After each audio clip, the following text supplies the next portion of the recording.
मैं अन्नू कपूर एक बार फिर हाजिर हूं आपकी जिंदगी को रसमय, संगीतमय और सुरीला बनाने के लिए इस प्रोग्राम में जिसका नाम है सुहाना सफर विद अन्नू कपूर, सिर्फ 92.7 बिग एफएम पर।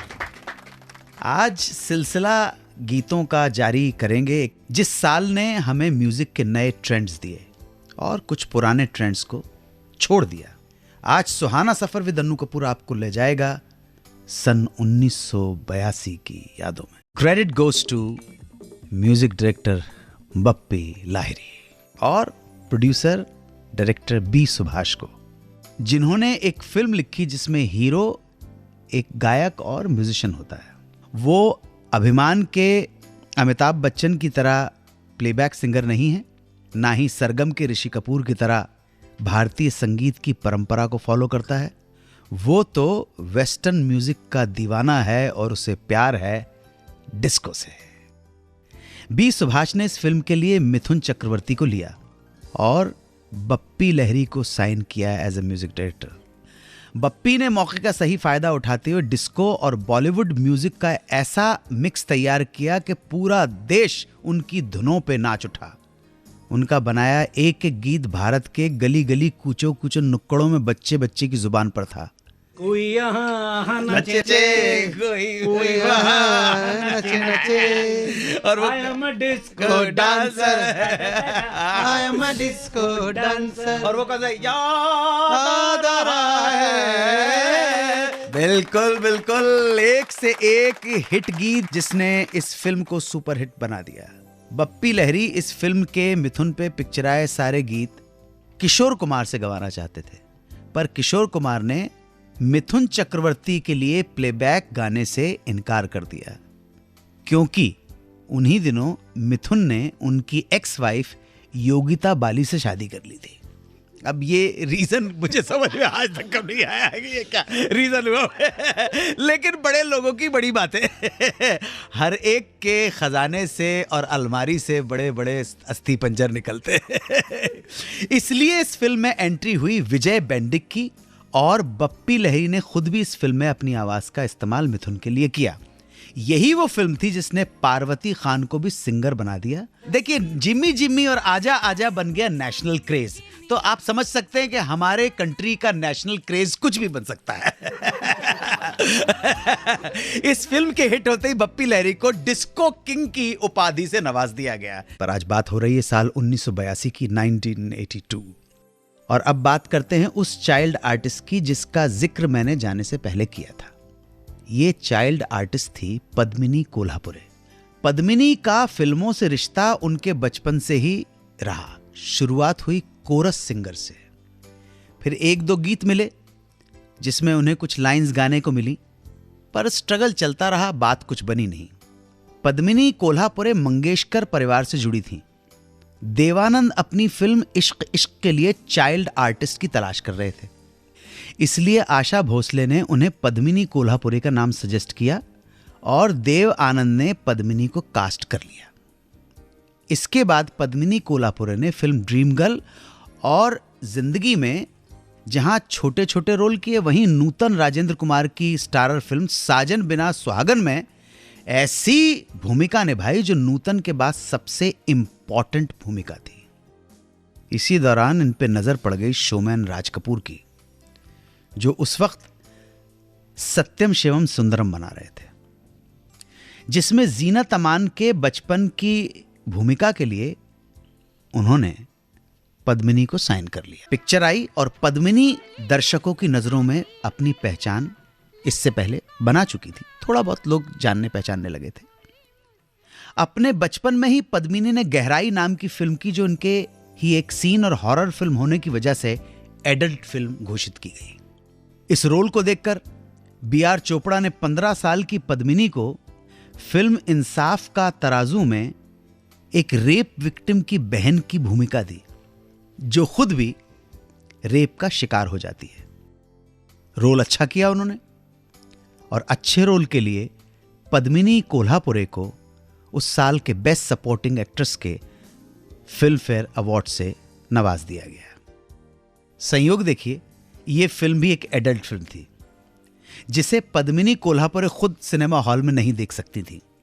मजे की बात यह है कि पद्मिनी ने जिन 3 फिल्मों में मेन चाइल्ड आर्टिस्ट की भूमिका निभाई वो तीनों एडल्ट फिल्में थी। हाँ, it happens only in India. देखिए, एक चाइल्ड आर्टिस्ट एडल्ट फिल्म में काम कर रहा है, ये इंडिया में ही संभव हो सकता है। तीनों फिल्में थी इंसाफ का तराजू, गहराई और सत्यम शिवम सुंदरम। 1981 में प्रोड्यूसर डायरेक्टर नासिर हुसैन ने एक बड़ी म्यूजिकल फिल्म लॉन्च कर रखी, जमाने को दिखाना है, जिसके लिए ऋषि कपूर की हीरोइन के तौर पर तलाश हुई और तलाश पूरी हुई पद्मिनी कोल्हापुरे पर। पद्मिनी साइन कर ली गई, पर यह फिल्म म्यूजिकल होने के बावजूद बुरी तरह से फ्लॉप हुई। यह फिल्म फ्लॉप तो जरूर हुई पर जोड़ी नहीं। जमाने को दिखाना है में पद्मिनी और ऋषि की केमिस्ट्री देखकर राज कपूर ने एक बार फिर इस जोड़ी को फिल्म प्रेम रोग के लिए साइन कर लिया। पद्मिनी के टैलेंट से वो वाकिफ हो चुके थे। प्रेम रोग में पद्मिनी ने एक बड़े परिवार में लाड़ प्यार से पली लड़की, कंजर्वेटिव फैमिली, जो छोटी उम्र में ही विधवा हो जाती है और रेप का शिकार हो जाती है। तुम्हारे बाल बहुत खूबसूरत हैं, तुम भी बहुत सुंदर हो। बात छोड़िए जेठ जी, हमें दुखता है। बस थोड़ा सा दुख है, इसे सहजा तो सारी जिंदगी का सुख ही सुख है। घबराओ नहीं, कोई कुछ नहीं कहेगा। आखिर नरेंद्र मेरा छोटा भाई है, उसमें और मुझे क्या फर्क है। तुम चाहो तो मुझे भी अपना पति मान सकती हो। हाँ, ऐसा रिवाज भी है। हाँ। ये रोल था, थोड़ा कॉम्प्लिकेटेड रोल था, जो हिंदी फिल्मों में जो कॉम्प्लिकेशन माना जाता है। आपको ये बता दो, हिंदी फिल्में जो डील होती है ना, वो किसी भी सब्जेक्ट को ज्यादातर जनरली स्पीकिंग बहुत सतही लेवल के ऊपर डील करती हैं। वो बहुत कम ऐसी फिल्में हैं, शायद 10% या 15% ऐसी फिल्में हैं जो किसी सब्जेक्ट के ऊपर पूरी तरह से आधारित है, उस सब्जेक्ट के साथ पूरा का पूरा इंसाफ करती हैं, जस्टिस करती हैं, और जहां प्रोड्यूसर डायरेक्टर ने उस सब्जेक्ट को बहुत गहराई से, सेंसिटिविटी के साथ और रियलिस्टिकली ट्रीट किया हो। तो ये 15% फिल्में, 85% फिल्में किसी सब्जेक्ट को बहुत ही सतही तौर के ऊपर, बहुत एक्सटर्नली, बहुत ही फ्रिवलस तरीके से ट्रीट करती हैं।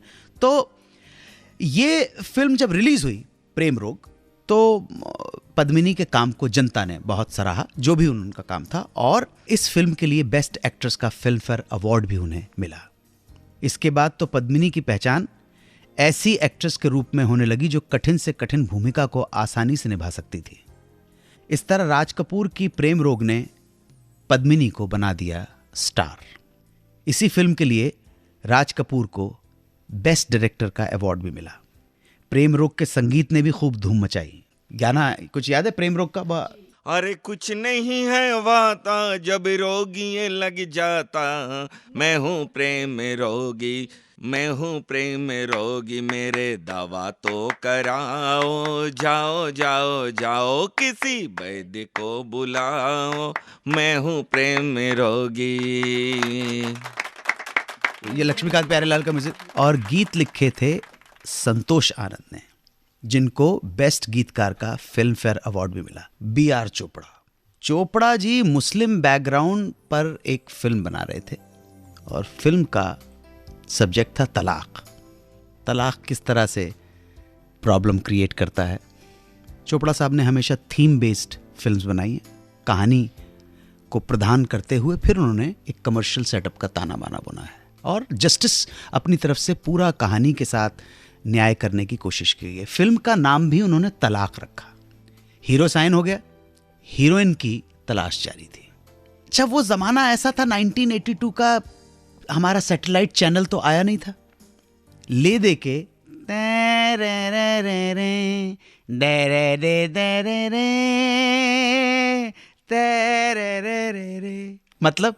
मतलब क्या है? दूरदर्शन और निकट दर्शन जो भी था।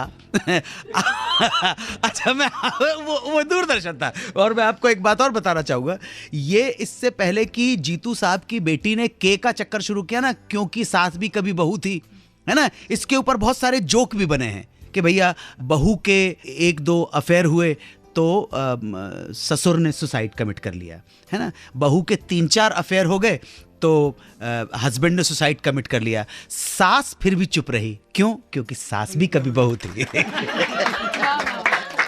तो दूरदर्शन ही हुआ करता था, तो ये सारे के सारे सैटेलाइट चैनल के ऊपर के का चक्कर था, क्योंकि सास भी कभी बहू थी।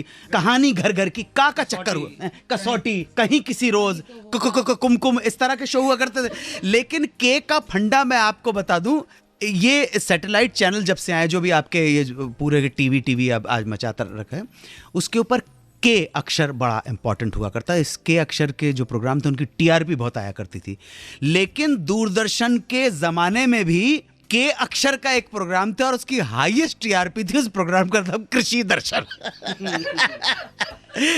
10,000 टीआरपी आया करती थी। तो जनाब, बात है 1982 की। उन दिनों रात को एक शो आता था जिसमें अननोन सिंगर्स नॉन फिल्मी गीत या गजलें गाया करते थे। इसी शो में एक दिन पाकिस्तान की एक लड़की दिखाई दी जो गाना गा रही थी। आवाज़ थोड़ी सी पिक्यूलर थी, साथ ही खूबसूरत थी, आंखें बड़ी नैनी मृगनयनी थी। ये शो देख लिया चोपड़ा साहब के किसी व्यक्ति ने। चोपड़ा साहब के कैंप का कोई आदमी था, उसने देख लिया किसी ने, आके अपने बॉस चोपड़ा साहब को बताया। लड़की की तलाश शुरू कर दी और दूरदर्शन और पाकिस्तान से पूछताछ के बाद ये लड़की की आइडेंटिटी पता चल गई। चोपड़ा साहब ने लड़की को बुलाया, स्क्रीन टेस्ट लिया और इस लड़की को फिल्म तलाक के लिए साइन कर लिया। हाँ, और ये भी तय हुआ कि ये लड़की सिंगर है, इसलिए इस फिल्म तलाक में इस लड़की पर पिक्चराइज जो गीत हैं ये खुद ही गाएगी।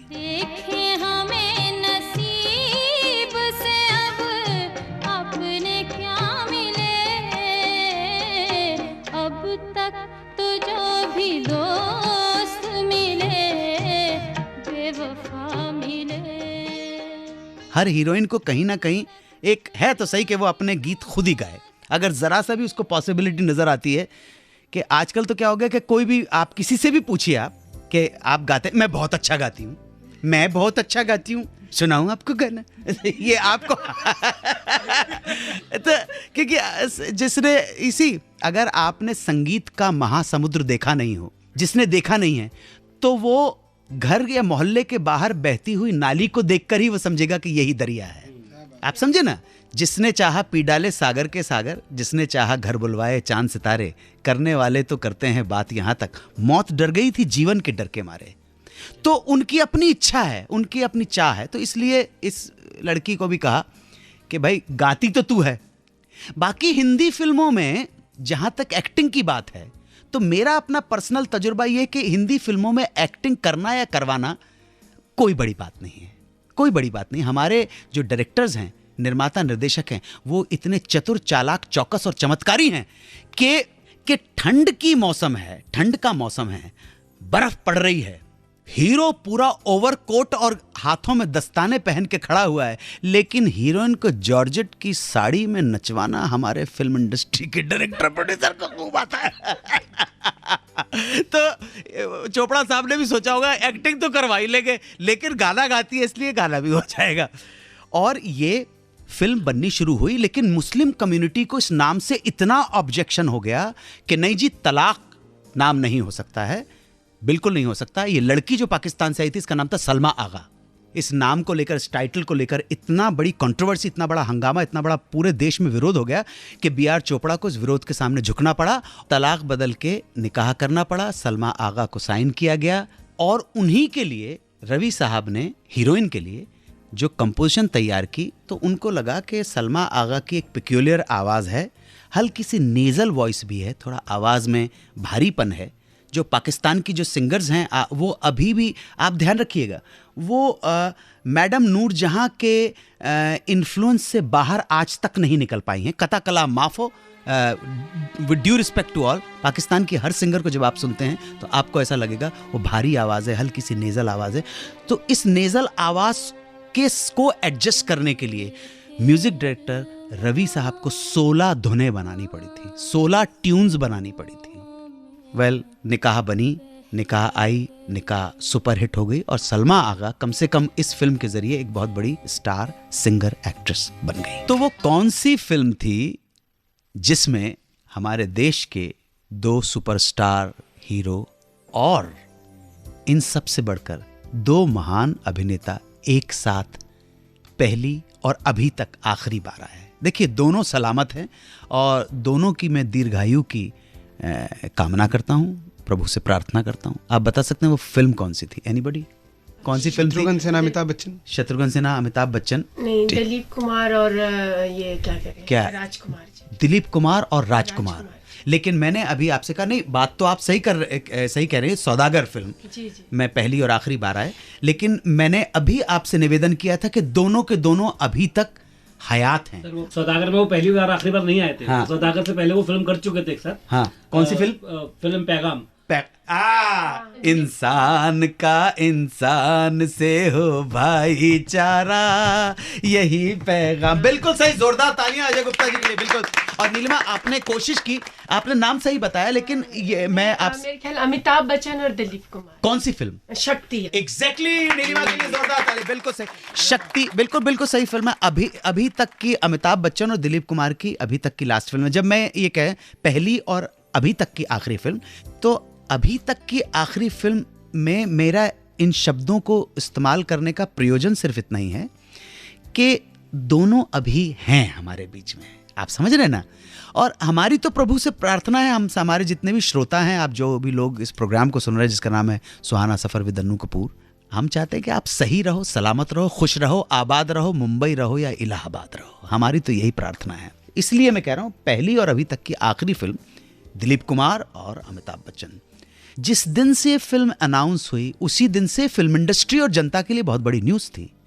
Amitabh Bachchan and Dilip Kumar together. शान की असफलता के बाद, नाकामयाबी के बाद रमेश सिप्पी कुछ जलवा करना चाहते थे, उस खोई हुई ग्लोरी को वापस पाना चाहते थे। शोले से भी बड़ा होने की कोशिश थी उनकी। शोले को लिखा था, आप सब जानते हैं, सलीम जावेद ने। शक्ति भी लिखी सलीम जावेद ने। Perhaps officially, if I am not mistaken, शक्ति इन दोनों की लिखी हुई आखिरी फिल्म है। ये दोनों जो जोड़ी थी, सलीम जावेद की जोड़ी, इनकी तकरीबन आखिरी फिल्म शक्ति थी, जिसमें स्क्रीन के ऊपर दोनों का नाम आता है, सलीम जावेद। इन दोनों के ऊपर बहुत बड़ी जिम्मेदारी इस बात की थी कि किस तरह से ताना बाना, कहानी, पटकथा, डायलॉग, स्क्रीन प्ले इस तरह से बुने कि दोनों के रुतबे जो हैं, दोनों की शान में कोई कमी नहीं आए। दोनों बहुत महान अभिनेता हैं। दोनों को कहीं ये मलाल नहीं हो अमिताभ बच्चन को कि मुझे कुछ कर दिखाने का मौका नहीं मिला। बाप बेटे की कहानी थी, बाप बेटे के कन्फ्लिक्ट की कहानी थी। 2 डिफरेंट एज ग्रुप की कहानी बनाने की रमेश सिप्पी ने कोशिश की। किसी ना किसी पॉइंट के ऊपर हर बाप का अपने बेटे के साथ कॉन्फ्लिक्ट हो ही जाता है। एक पुरानी जनरेशन और एक नई जनरेशन, ये बड़ी पुरानी कहानी है ना? दिलीप कुमार की पत्नी और अमिताभ बच्चन के मां के रोल के लिए किसको साइन किया? एनीबॉडी? शक्ति में ये राखी। अजीब सी बात नहीं है? कभी कभी में अमिताभ बच्चन की हीरोइन थी राखी, राइट? और शक्ति फिल्म में रमेश सिप्पी ने अपने निर्देशन में राखी को अमिताभ बच्चन की मां बना दिया और अमिताभ बच्चन की हीरोइन के लिए साइन किया एक और सशक्त अभिनेत्री जिसका नाम था स्मिता पाटिल। फिल्म बननी शुरू हुई, शूटिंग शुरू हो गई। फिल्म को और ज्यादा हॉट बनाने के लिए एक किसी ने ये तजवीज रखी कि स्मिता पाटिल को हटा के ग्लैमरस रेखा को लाया जाए, लेकिन बात बनी नहीं और स्मिता पाटिल शक्ति में बनी रही। फिल्म बनी और इत्तेफाक से दर्शकों को वो मजा नहीं आया इस पूरे कॉम्बिनेशन, इस पूरी फिल्म में, इस फिल्म की पूरी कहानी में। जनता को लगा कि रमेश सिप्पी ने गंगा जमुना और दीवार, ये 2 फिल्मों की कहानी को थाली में खिचड़ी में परोस कर रख दिया। कुछ लोग जो अमिताभ के फैन थे उन्होंने कहा अमिताभ ने बहुत अच्छा काम किया है, और कुछ लोग जो दिलीप कुमार के चाहने वाले थे उन्होंने कहा दिलीप कुमार तो दिलीप कुमार हैं। लेकिन आप जरूर मुझसे पूछिएगा कि मेरी अपनी राय क्या है। मैं बड़ी रैशनल और बड़ी तटस्थ राय देता हूं जो मैं आपको जरूर बताऊंगा। बताइए। अमिताभ के कुली के हादसे के जस्ट पहले ही अमिताभ ने शक्ति की डबिंग पूरी कर दी थी और इस हादसे के बाद शक्ति ही वो पहली फिल्म थी जो उन्होंने देखी भी अपने घर पे प्रोजेक्टर लगाकर। इस फिल्म में अनिल कपूर ने एक छोटी सी भूमिका निभाई थी। वो इस फिल्म में दिलीप कुमार के पोते और अमिताभ और स्मिता के बेटे बने हैं। इस फिल्म के लिए अमिताभ और दिलीप कुमार दोनों को बेस्ट एक्टर के नॉमिनेशन मिले, पर अवार्ड मिला दिलीप कुमार को। इस फिल्म का म्यूजिक ठीक ठाक ही रहा। लता मंगेशकर का एक सोलो हमने सनम को खत लिखा और किशोर कुमार लता मंगेशकर का गाया जाने कैसे कब कहाँ सुनने वालों को ठीक है, सुन लेते हैं। कोई बहुत करिश्मा नहीं है, ना ही कोई मेलोडी या हारमोनी के उस सोपान को पहुंच पाया इसका म्यूजिक, और ना ही शक्ति को वो सफलता मिली जनता की तरफ से जो रमेश सिप्पी चाहते थे। अब जहां तक मेरा अपना मानना है कि संयोग से मैंने ये फिल्म देखी थी और दिलीप कुमार के पास करने को बहुत कुछ था। फ्रैंकली, तटस्थता के साथ, ऑब्जेक्टिवली, अमिताभ बच्चन का रोल बहुत मुश्किल था। अमिताभ बच्चन के पास उतना करने को नहीं था जितना दिलीप कुमार के पास था। जब किसी एक्टर के पास करने को कुछ नहीं हो और वो अपने साइलेंट लुक्स में ही अपने रोल को जस्टिफाई कर जाए, उस आदमी का नाम है अमिताभ बच्चन और उस फिल्म का नाम है शक्ति। मुझे लगता है कि बड़े बड़े क्रिटिक्स एक जगह पर आके फेल हो जाते हैं। वो अच्छे रोल को अच्छी परफॉर्मेंस समझ बैठते हैं। आप समझ रहे हैं कि अच्छा रोल था, अच्छा काम कर दिया। नहीं, मैं आपसे कहता हूं दोनों अलग अलग चीजें हैं। इस फिल्म में, शक्ति में, रोल दमदार दिलीप कुमार का था, ना कि अमिताभ बच्चन का। कम दमदार रोल को अमिताभ बच्चन ने बेहतरीन परफॉर्मेंस से निभाया। इसलिए सच बोलूं, अगर मैं होता तो बेस्ट एक्टर का अवार्ड, एक्टर की बात है, अमिताभ बच्चन को देता। फिल्म बनी जिसका नाम था अर्थ, डायरेक्टेड बाय महेश भट्ट। एक बात ध्यान रखिएगा कि दूसरे की लाइफ पर, दूसरे की जिंदगी के ऊपर फिल्म बनाना तो बात है ही, लोग बनाते हैं, दूसरे की कहानी के ऊपर बनाना, लेकिन आप बीती के ऊपर फिल्म बनाना भी एक बात है, एक कमाल का हुनर होता है, कमाल का टैलेंट है उस चीज़ में, जिसे ऑटोबायोग्राफिकल फिल्म कहते हैं। मैंने अपनी निजी जिंदगी की कहानी को बनाया है। तो ये जो फिल्म थी अर्थ, ये महेश भट्ट की जिंदगी के ऊपर आधारित फिल्म थी। उनकी जिंदगी में जो दो औरतें आई हैं और उन औरतों के साथ उनके जो संबंध रहे हैं, जो रिश्ते नाते रहे, उसी के ऊपर बेस करके उन्होंने ये फिल्म बनाई अर्थ। और उस जमाने की दो पावर हाउस परफॉर्मेंस देने वाली एक्ट्रेसेस को साइन किया। नाम बताइए। स्मिता पाटिल, शबाना आजमी। दोनों के लिए जोरदार तालियां। और मेरी खुशनसीबी है कि दोनों इन महान अदाकाराओं के साथ मैंने काम किया हुआ है। शबाना आजमी का बर्थडे आता है 18 सितंबर को और स्मिता पाटिल 17 अक्टूबर को। 18 सितंबर मतलब 9 का अंक शास्त्र या न्यूमरोलॉजी में जिनको शौकीन है, न्यूमरोलॉजी के जो यकीन करते हैं, उसमें 9 नंबर जो होता है मार्स का, मंगल का नंबर है। और 17 अक्टूबर मतलब 1 + 7 = 8। 8 नंबर जो है वो शनि का नंबर माना जाता है, सैटर्न का नंबर माना जाता है। और इन दोनों नंबर्स के बीच में कभी भी जमी नहीं है, इसलिए शबाना आजमी और स्मिता पाटिल में भी एक अजीब सी, एक हिडन अनस्पोकन राइवलरी बनी रही। दोनों ऊंचे आला दर्जे की एक्ट्रेसेस मैं मानता हूं। इस राइवलरी को भी, ये प्रोफेशनल राइवलरी थी, जबकि दोनों को मैं बहुत अच्छी तरह से जानता हूं। इन दोनों की जो प्रोफेशनल राइवलरी थी, उस प्रोफेशनल राइवलरी को भी महेश भट्ट ने एज ए डायरेक्टर बहुत अच्छी तरह से कैश किया फिल्म अर्थ में। इस फिल्म के म्यूजिक डायरेक्शन के लिए महेश भट्ट ने जो इंडस्ट्री के बड़े बड़े नाम थे उनको नहीं लिया, बल्कि साइन किया जगजीत सिंह को। जगजीत सिंह एक गज़ल गायक के रूप में एस्टैब्लिश हो चुके थे और जगजीत सिंह के कंपोज किए हुए गीत आज भी लोगों की ज़बान पर हैं। अर्थ का अगर आप गीत गुनगुनाएंगे तो मुझे बहुत अच्छा लगेगा। गीत किसने लिखे? कैफी साहब ने। जी प्लीज गुनगुनाइए अर्थ का गीत। तुम इतना जो मुस्कुरा रहे हो, क्या गम है जिसको छुपा रहे हो। क्या गम है जिसको छुपा रहे हैं, है ना। एक और कोई गाना कोई ये कैसे बताए कि वो तन्हा क्यों है। कैफी साहब के लिखे हुए गीत, जोरदार तालियां कैफी साहब की स्मृति में। औरत की जो आत्मनिर्भरता है, औरत की जो आज़ादी है, उसकी शक्ति इसके अंदर सामने दिखती है। इसका जो मेन कैरेक्टर कुलभूषण खरबंदा ने निभाया है, उसमें वो फिल्म मेकर है और किस तरह से बीवी से थोड़ा विमुख होकर वो अपनी फिल्म की एक्ट्रेस के साथ वाबस्तगी उसकी हो जाती है। वाबस्तगी एक ऐसा शब्द है, अगर अफेयर इस्तेमाल करूंगा तो थोड़ा सा वो भी कह सकते हैं आप। और अंत में वो पति जो है कुलभूषण खरबंदा अपनी पत्नी शबाना आजमी से माफ़ी मांगता है।